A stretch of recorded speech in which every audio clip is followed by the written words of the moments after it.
मैं doctor Priyanka Sharma, assistant professor in psychology, Maharaja Agrasen PG college for women Jhajjar, आज इस वीडियो ट्यूटोरियल में आपका तहे दिल से स्वागत करती हूँ। तो बच्चों, आज हम पढ़ेंगे मानव नेत्र की संरचना एवं इसके कार्यों के बारे में। तो सबसे पहले हम ये जान लें कि आखिर मानव नेत्र है क्या। मानव नेत्र एक ऐसी ज्ञानेंद्रिय है जो कि दृष्टि संवेदना को ग्रहण करती है और जिसकी सहायता से हम अपने आसपास की वस्तुओं को देख पाते हैं। हड्डियों के सॉकेट में मांसपेशियों से जुड़ा हुआ यह नेत्र गोलक स्थित होता है, जिसका वजन लगभग 7 ग्राम और व्यास 2.3 सेंटीमीटर के आसपास होता है। हमारा यह नेत्र गोलक 3 परतों से ढका हुआ होता है। साथ ही इसमें 3 चैम्बर्स पाए जाते हैं: एंटीरियर चैम्बर, पोस्टीरियर चैम्बर और विट्रियस चैम्बर, जिसके बारे में हम डिटेल में आगे इस वीडियो में जानेंगे। इसके अतिरिक्त हमारे आंखों में 2 प्रकार के द्रव्य पदार्थ पाए जाते हैं, जिनके नाम है aqueous humour and vitreous humour. और इन दोनों प्रकार के द्रव्य पदार्थों का मुख्य कार्य हमारे नेत्रों के स्वास्थ्य को बनाए रखना और साथ ही साथ हमारी आंखों को एक प्रॉपर शेप प्रदान करना होता है। तो अब हम इस इमेज के सहारे अपनी आई की एनाटॉमी को समझने की कोशिश करेंगे। जैसा कि देखने से ही स्पष्ट हो रहा है कि मानव नेत्र की 3 परतें हैं और सबसे बाहरी परत है स्क्लेरा। इसके बाद मध्य परत है कोरोइड और अंतिम यानी भीतरी परत है दृष्टिपटल यानी कि रेटिना। अगर आप इस इमेज को ध्यान से देखेंगे तो आप पाएंगे कि बाहरी परत यानी कि स्क्लेरा का आगे का भाग उभरा हुआ है, जिसे हम कहते हैं कॉर्निया। कॉर्निया के ठीक पीछे ये जो भाग है ये कहलाता है आइरिस, और हमारी आंखों के रंग का निर्धारण इसी आइरिस के द्वारा ही होता है। आइरिस के बीच में ये गोलाकार छिद्र कहलाता है पुतली यानी प्यूपिल, और प्यूपिल के ठीक पीछे स्थित है लेंस। चिकनी मांसपेशियों का ये घेरा, जिसे सिलियरी मसल्स के नाम से जाना जाता है, ये हमारी लेंस की शेप को चेंज करने का काम करते हैं। इसके अतिरिक्त यहाँ पर है ऑप्टिक नर्व, और ये ऑप्टिक नर्व जो है ये न्यूरल इंपल्स को हमारी आंखों से ब्रेन के विजुअल कॉर्टेक्स तक पहुंचाने का काम करती है। तो इस प्रकार ये हमारी आई के मुख्य पार्ट्स हैं। अब हम अपनी आंखों की तीनों परतों को एक एक करके समझने की कोशिश करेंगे। तो मानव नेत्र की सबसे बाहरी परत है स्क्लेरेटिक कोट या स्क्लेरा। ये सफेद, ठोस, घनी, मजबूत तंतुओं की एक मेम्ब्रेन होती है, जिसका मुख्य कार्य हमारे आंख की रक्षा करना होता है। इसका आगे का भाग उभरा हुआ होता है, जिसे हम कॉर्निया कहते हैं, और कॉर्निया पर यह परत पारदर्शी होती है, जबकि बाकी का भाग इसका अपारदर्शी होता है। अतः हमारी यह परत प्रकाश की किरणों को केवल कॉर्निया के माध्यम से ही आंखों के अंदर प्रवेश करने देती है। इस प्रकार अगर अतिरिक्त प्रकाश की मात्रा हमारी आंखों पर एकदम से पड़े तो यह स्क्लेरा हमारी आंखों को इस तीव्र आघात से बचा लेती है। इस कॉर्निया की 5 परतें होती हैं। इसके अतिरिक्त कॉर्निया हमारी आंखों का एकमात्र ऐसा भाग है जहां पर रक्त बिल्कुल भी नहीं होता है, अतः इसे बिना किसी उत्तक क्षति के बदला जा सकता है। अतः प्रकाश की किरणें सबसे पहले कॉर्निया को ही हिट करती हैं और कॉर्निया से ही हमारी आंखों के अंदर प्रवेश करती हैं। अब हम पढ़ेंगे हमारी आंख की मध्य परत के बारे में। यह मध्य परत कोरोइड कोट कहलाती है। मध्य परत जो है इसका मुख्य कार्य, इसमें अनेक प्रकार की ब्लड वेसल्स पाई जाती हैं, जो कि हमारी आंखों के उत्तकों की रक्त आवश्यकताओं की पूर्ति करती है। अतः इस मध्य परत का मुख्य कार्य हमारी आंखों को नरिशमेंट प्रदान करना होता है। आगे का उभरा हुआ भाग जो कि कॉर्निया के ठीक पीछे स्थित होता है, यह आइरिस कहलाता है, और हमारी आंखों के रंग का निर्धारण भी इसी आइरिस के द्वारा ही होता है। आइरिस के बीच में एक गोलाकार छिद्र होता है, जिसे हम पुतली कहते हैं। आइरिस पुतली के ऊपर अपना नियंत्रण रखता है और इस नियंत्रण के द्वारा ही ये हमारी आंखों के अंदर जाने वाले प्रकाश की मात्रा को नियंत्रित करता है। दिन की रोशनी में या सुबह के समय जब प्रकाश की मात्रा बहुत अधिक होती है, उस समय हमारी पुतली सिकुड़ जाती है, जिससे प्रकाश की कम मात्रा ही आंखों के अंदर जा सके। किंतु शाम के समय या रात के समय जब रोशनी की मात्रा कम हो जाती है, तो ऐसी स्थिति में हमारी पुतली फैल जाती है ताकि प्रकाश की अधिकतम मात्रा हमारी आंखों के अंदर जा सके। यह मध्य पटल यानी कोरोइड ये सस्पेंसरी लिगामेंट की सहायता से सिलियरी मसल्स के साथ भी अपनी निरंतरता बनाए रखता है। ये सिलियरी मसल्स सस्पेंसरी लिगामेंट की सहायता से लेंस की शेप को चेंज करने का कार्य करती हैं। जब भी कोई ऑब्जेक्ट हमारी आंखों के बहुत अधिक नजदीक होता है, तो ऐसी स्थिति में हमारा लेंस छोटा और मोटा हो जाता है ताकि उस वस्तु की सही इमेज हमारे रेटिना पर बन सके। इसके विपरीत यदि अगर कोई ऑब्जेक्ट हमारी आंखों से बहुत दूर होता है, तो ऐसी स्थिति में हमारा लेंस इन सिलियरी मसल्स के द्वारा लंबा और पतला कर दिया जाता है, जिससे कि उस वस्तु का सही प्रतिबिंब हमारे रेटिना पर बन सके। तो सिलियरी मसल्स के द्वारा ये लेंस को छोटा, बड़ा, लंबा, मोटा करने की प्रक्रिया एकोमोडेशन की प्रक्रिया कहलाती है और परसेप्शन में, देखने में इसका अहम योगदान होता है। अब हमारी आंख की अंतिम और भीतरी परत यानी रेटिना के बारे में पढ़ेंगे। तो हमारी आंख की अंतिम और भीतरी परत होती है रेटिना, और यह रेटिना 8 भागों से मिलकर बना हुआ होता है। ये 8 भाग हैं: nerve fibres, nerve cells, inner molecular, outer molecular, inner nuclear, outer nuclear, pigment cells, rods and cones. जब प्रकाश की किरणें कॉर्निया से होती हुई और पुतली के माध्यम से लेंस में प्रवेश करती हैं, तो लेंस के बाद ये विट्रियस ह्यूमर को क्रॉस करती हुई हमारे रेटिना पर जाकर टकराती हैं। रेटिना पर 3 प्रकार की सेल्स की परतें पाई जाती हैं। पहली परत होती है फोटोरिसेप्टर सेल्स या लाइट सेंसिटिविटी सेल्स, जिनमें रोड्स एवं कोन्स होते हैं। रोड्स एवं कोन्स इस लेंस से आ रही प्रकाश की किरणों को ग्रहण करते हैं और इसको इलेक्ट्रिकल सिग्नल में चेंज कर देते हैं।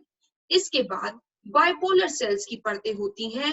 बाइपोलर सेल्स इस इलेक्ट्रिकल इंपल्स को फोटोरिसेप्टर सेल्स से ग्रहण करके गैंग्लियन सेल्स तक पहुंचाते हैं। गैंग्लियन सेल्स के एक्सोन्स, जिनसे ऑप्टिक नर्व का निर्माण होता है, वो इस इलेक्ट्रिकल इंपल्स को न्यूरल इंपल्स में बदल देते हैं और फिर यह न्यूरल इंपल्स ऑप्टिक नर्व के द्वारा हमारे ब्रेन के विजुअल कॉर्टेक्स को पहुंचा दिया जाता है, जिससे कि इमेज का निर्माण होता है, अर्थात हम अपने आसपास की चीजों को देख पाते हैं। अब हम इन फोटोरिसेप्टर सेल्स को थोड़ा डिटेल में जानेंगे, जो कि हमारी रेटिना के ऊपर पाए जाते हैं। तो ये फोटोरिसेप्टर सेल्स 2 प्रकार के होते हैं, रोड्स एवं कोन्स। रोड्स अंधेरे के समय अधिक क्रियाशील होते हैं, अतः रात को देखने में, शाम के वक्त देखने में इनका अहम योगदान है। जबकि कोन्स जो हैं वो दिन के समय अधिक क्रियाशील होते हैं, जिससे हमें रंगों का आभास होता है। दोनों की ही दृष्टि संवेदना में अहम भूमिका है। अगर हम इनके स्ट्रक्चर की बात करें, तो इस इमेज को देखने से क्लियर कट स्पष्ट है कि रोड सेल्स लंबे और पतले होते हैं, जबकि कोन सेल्स छोटे और मोटे होते हैं। रोड सेल्स में एक विशेष प्रकार का पदार्थ पाया जाता है, जिसे रोडोप्सिन कहा जाता है, जबकि कोन सेल्स में आयोडोप्सिन नामक पदार्थ पाया जाता है। रोड सेल्स की संख्या तकरीबन 120 मिलियन के आसपास होती है, जबकि कोन्स की संख्या 6 से 7 मिलियन के आसपास है। तो इस प्रकार ये फोटोरिसेप्टर सेल्स हमारे लेंस से आ रही प्रकाश किरणों को रिसीव करते हैं और साथ ही साथ उन्हें इलेक्ट्रिकल सिग्नल में बदलने का कार्य करते हैं। अब हम आंख के अन्य इंपॉर्टेंट स्ट्रक्चर्स को समझने की कोशिश करेंगे। जैसे कि मैंने आपको पहले ही बताया था कि हमारी आंख में 3 चैम्बर्स होते हैं। पहला है एंटीरियर चैम्बर। एंटीरियर चैम्बर हमारे लेंस और आइरिस, हमारे कॉर्निया और आइरिस के बीच में स्थित होता है, जिसमें एक्वस ह्यूमर पाया जाता है। और ये एक्वस ह्यूमर का मुख्य कार्य हमारी आंखों के स्वास्थ्य को बनाए रखना होता है। इसके बाद दूसरा है पोस्टीरियर चैम्बर, जो कि आइरिस और लेंस के मध्य मिलता है। और इसके बाद सबसे बड़ा चैम्बर है विट्रियस चैम्बर, जो कि लेंस से रेटिना के मध्य में होता है। और यहाँ पर विट्रियस ह्यूमर पाया जाता है, जो कि हमारे नेत्र गोलक को प्रॉपर शेप में रखने में हेल्प करता है। इसके अतिरिक्त दो और अहम बिंदु हमारी आंख में पाए जाते हैं। पहला है ब्लाइंड स्पॉट, अंध बिंदु। अंध बिंदु एक ऐसा बिंदु होता है जहां पर किसी भी तरीके के कोई रिसेप्टर सेल्स यानी कि रोड्स एंड कोन्स मौजूद नहीं होते, अतः यहाँ पर दृष्टि संवेदना ना के बराबर होती है। अगर किसी बाहरी ऑब्जेक्ट की इमेज हमारे अंध बिंदु पर बनती है तो हमें वह ऑब्जेक्ट दिखाई नहीं देगा। इसके अतिरिक्त पीत बिंदु यानी फोवियल पिट होता है, जहां पर कोन्स और रोड्स की संख्या यानी रिसेप्टर्स की संख्या अधिकतम होती है, और यहाँ पर हमारा विजन जो होता है वो शार्पेस्ट होता है। अब हम ह्यूमन विजन के प्रोसेस को समझने की कोशिश करेंगे। तो सबसे पहले प्रकाश की किरणें हमारे कॉर्निया को हिट करती हैं। कॉर्निया के बाद हमारा एंटीरियर चैम्बर है, जिसमें एक्वियस ह्यूमर होता है। तो यहाँ से प्रकाश की किरणें एक्वियस ह्यूमर को क्रॉस करती हुई हमारी पुतली तक पहुंचती हैं। पुतली को क्रॉस करके ये प्रकाश की किरणें लेंस तक पहुंचती हैं। लेंस के बाद विट्रियस ह्यूमर को क्रॉस करते हुए ये हमारे रेटिना पर जाकर टकराती हैं। रेटिना पर फोटो रिसेप्टर सेल्स की परत मौजूद होती है, जिसमें रोड्स एंड कोन्स होते हैं, जो इन प्रकाश की किरणों को इलेक्ट्रिकल इंपल्स में बदल देते हैं। बाइपोलर सेल्स, जो कि फोटो रिसेप्टर सेल्स और गैंग्लियन सेल्स के बीच में पाए जाते हैं, ये ट्रांसमिशन का कार्य करते हैं और इस इलेक्ट्रिकल इंपल्स को गैंग्लियन सेल्स तक पहुंचा देते हैं। गैंग्लियन सेल्स, जिसके एक्सोन से ऑप्टिक नर्व का निर्माण होता है, ये इस इलेक्ट्रिकल इंपल्स को न्यूरल इंपल्स में बदल देते हैं। और फाइनली हमारी ऑप्टिक नर्व इस न्यूरल इंपल्स को हमारे ब्रेन के विजुअल कॉर्टेक्स तक पहुंचाने का कार्य करती है, और विजुअल कॉर्टेक्स इस सिग्नल को इमेज में चेंज कर देता है, जिससे कि हमें वस्तु का सही प्रत्यक्षीकरण होता है, सही आभास होता है। अब हम एक वीडियो के सहारे इस ह्यूमन आई के स्ट्रक्चर और फंक्शन को और भी बेहतर तरीके से समझने की कोशिश करेंगे।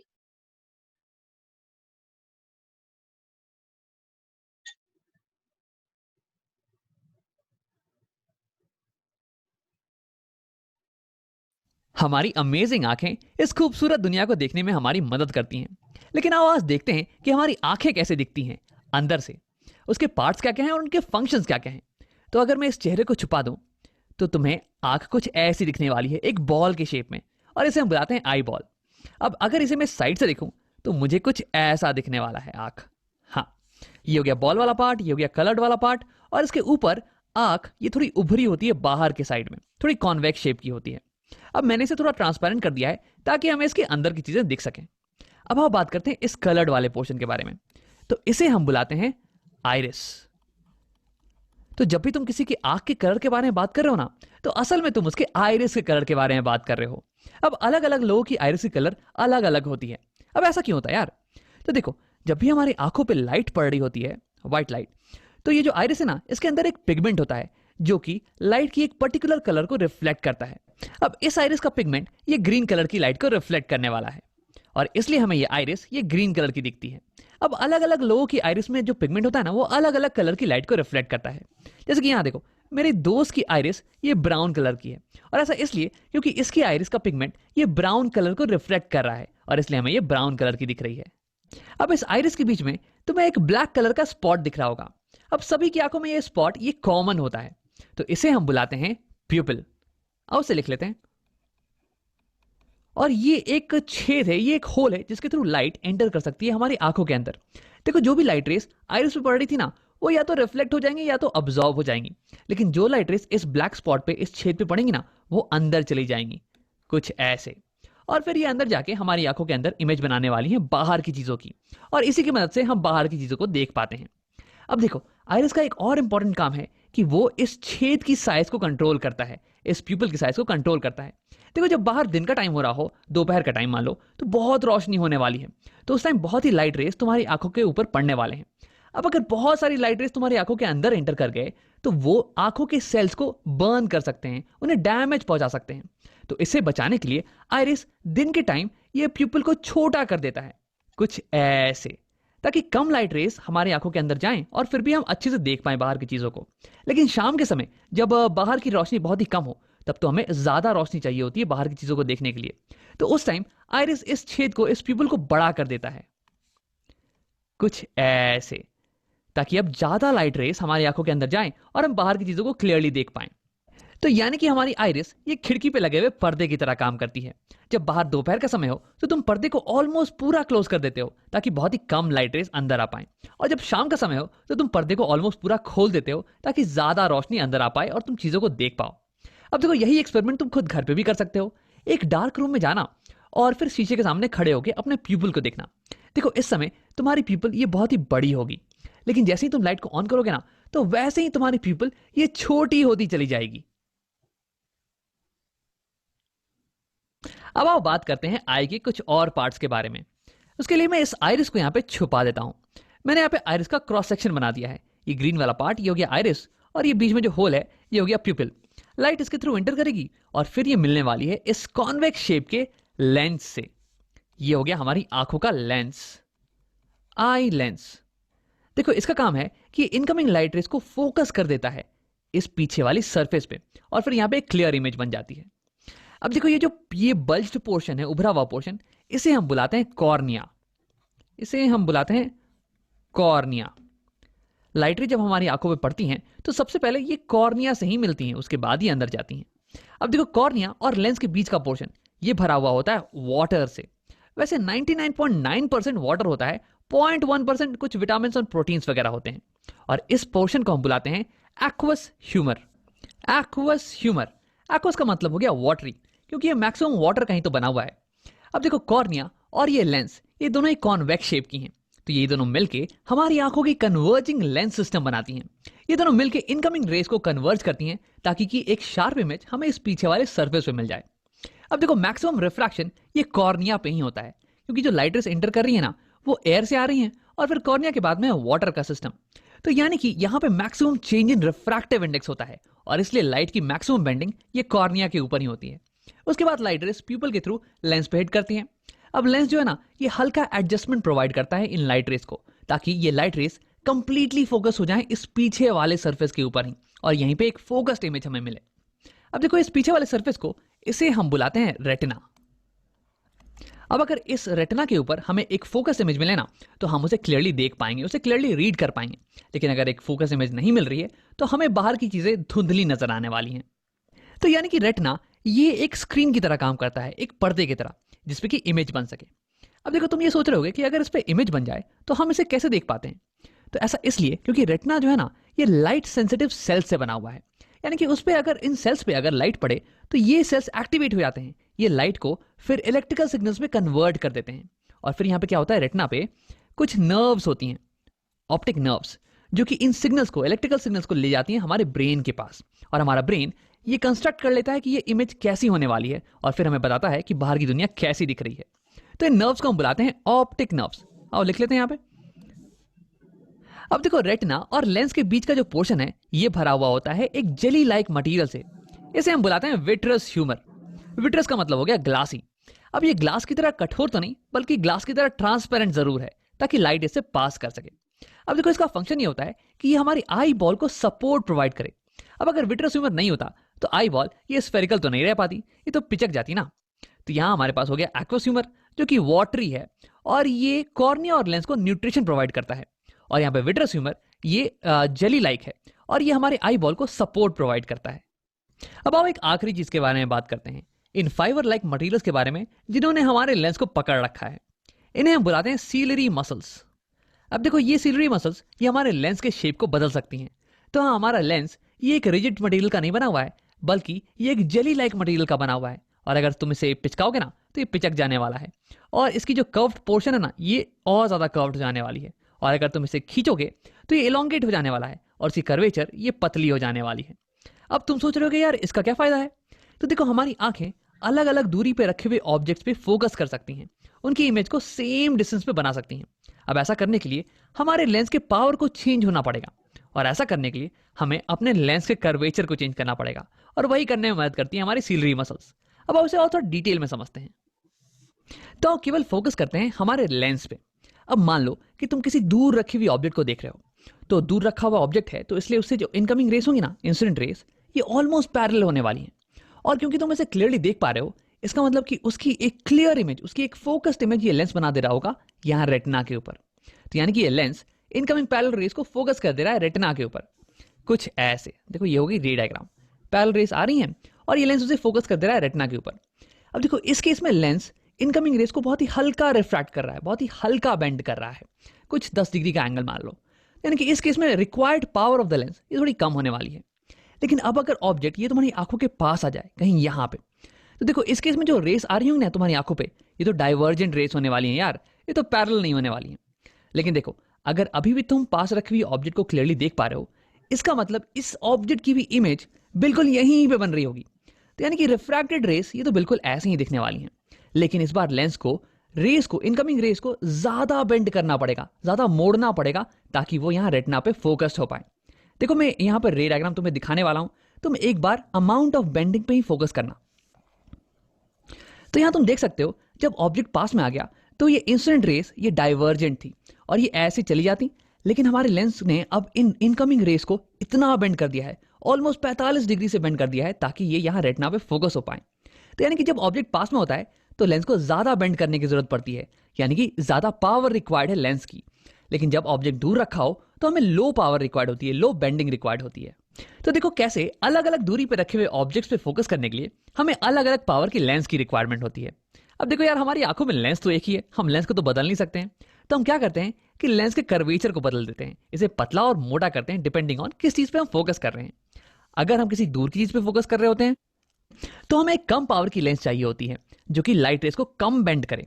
तो उस केस में हमारी सिलरी मसल्स ये रिलैक्स हो जाती हैं, ये हमारे लेंस को इलोंगेट कर देती हैं ताकि इसकी कर्वेचर ये कम हो जाए और ये लाइट रेस को कम बेंड करे, इसकी पावर कम हो जाए। लेकिन जब हम पास की चीजों पे फोकस कर रहे होते हैं तो उस केस में हमें एक हाई पावर की लेंस की जरूरत होती है ताकि हम इन डाइवर्जेंट रेस को ज्यादा बेंड कर पाएं। तो उस केस में हमारी सिलरी मसल्स ये लेंस को पिचका देती है ताकि इसका कर्वेचर ये बड़ा हो जाए और उसके बाद ये ज्यादा बेंड करने लगे, इसकी पावर बढ़ जाए। तो ऐसे ही सिलरी मसल हमारे आई लेंस के शेप को चेंज कर सकती है, इसके पावर को चेंज कर सकती है। तो सिलरी मसल के इसी पावर को हम बोलते हैं पावर ऑफ एकोमोडेशन। अब देखो, आगे कुछ वीडियोस में हम इसके बारे में डिटेल में बात करने वाले हैं। तो अगर ये तुम्हें समझ में नहीं भी आया हो ना, तो घबराने की कोई बात नहीं है। आओ वीडियो को यहीं पे खत्म करते हैं और इसे समराइज कर लेते हैं। तो इस वीडियो में हमने आई के अलग अलग पार्ट्स और उनके फंक्शंस के बारे में पढ़ा। सबसे पहले लाइट जब हमारे आंखों में पड़ती है तो वो टच करती है कॉर्निया को। देखो, कॉर्निया ये आंख के ऊपर ये उभरा हुआ पार्ट होता है और यहीं पे लाइट रे का मैक्सिमम रिफ्रैक्शन होता है, मैक्सिमम बेंडिंग, क्योंकि यहीं पे मैक्सिमम मीडियम में चेंज आ रहा है। अब उसके बाद लाइट जाती है एक्वस ह्यूमर में। अब ये मोस्टली वाटर का बना हुआ होता है और उसके बाद लाइट एंटर करती है आंखों में प्यूपिल के थ्रू, ये ब्लैक वाला पोर्शन। और इस ब्लैक वाले पोर्शन के साइज को कंट्रोल करता है आइरिस। आइरिस हो गया आंखों का कलर्ड वाला पोर्शन। अब इसके बाद लाइट रेस पास करती है लेंस के थ्रू। देखो, लेंस का काम होता है लाइट रेस को फाइन एडजस्टमेंट प्रोवाइड करना ताकि इमेज एग्जैक्टली रेटिना के ऊपर ही बन जाए। अब इसमें इसकी मदद करती है सिलरी मसल्स जो कि इसके शेप को चेंज कर सकती हैं और इसलिए इसके पावर को भी चेंज कर सकती हैं। अब इसके बाद लाइट रेस पास करती है विट्रस ह्यूमर के थ्रू। ये विट्रस ह्यूमर ये आई बॉल के शेप को मेंटेन करके रखता है। अब इसके बाद लाइट रेस इमेज बना देती है हमारी रेटिना के ऊपर। रेटिना एक स्क्रीन की तरह काम करता है जिसपे कि इमेज जब बने तो हम उसे क्लियरली देख पाते हैं। देखो, रेटिना बना होता है बहुत ही लाइट सेंसिटिव सेल से, जिन्हें हम कहते हैं रॉड्स एंड कोन सेल। जब लाइट इन पे पड़ती है तो ये एक्टिवेट हो जाते हैं और ये लाइट को कन्वर्ट कर देते हैं इलेक्ट्रिकल सिग्नल्स में, और ये सिग्नल ऑप्टिकल नर्व्स के थ्रू हमारे ब्रेन तक पहुंच जाते हैं और फिर हम बाहर की दुनिया को देख पाते हैं।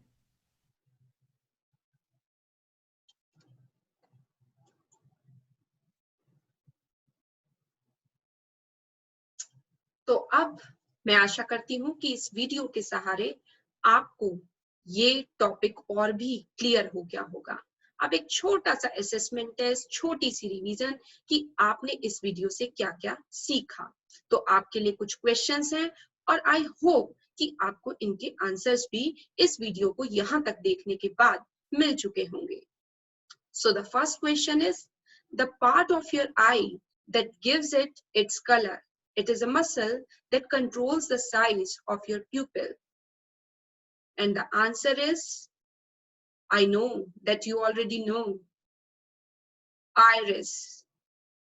Now the question 2 is the first part of the eye where light hits. And the answer is, yes, you are right, cornea.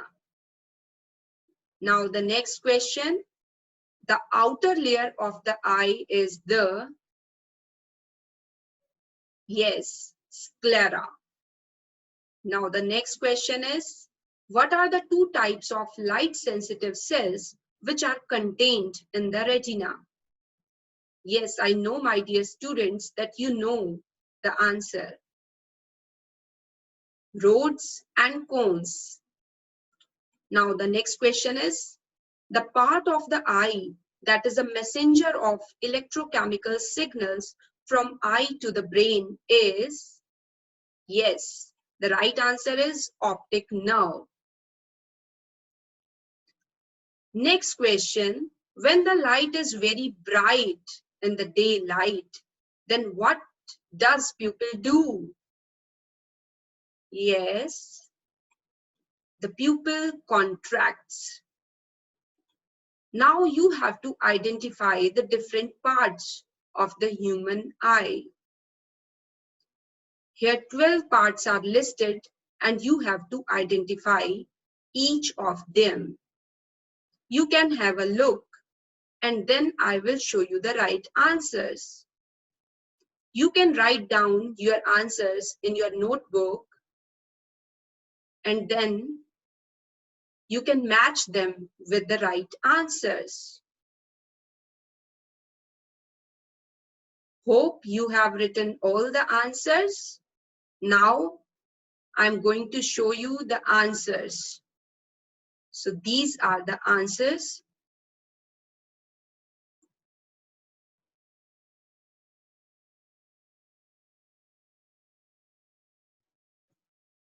I hope my dear students कि आपको ये लेक्चर ह्यूमन आई के स्ट्रक्चर और फंक्शन के बारे में अच्छे से समझ में आया होगा और आप इन सभी प्रश्नों का अच्छे से जवाब भी दे पाए होंगे.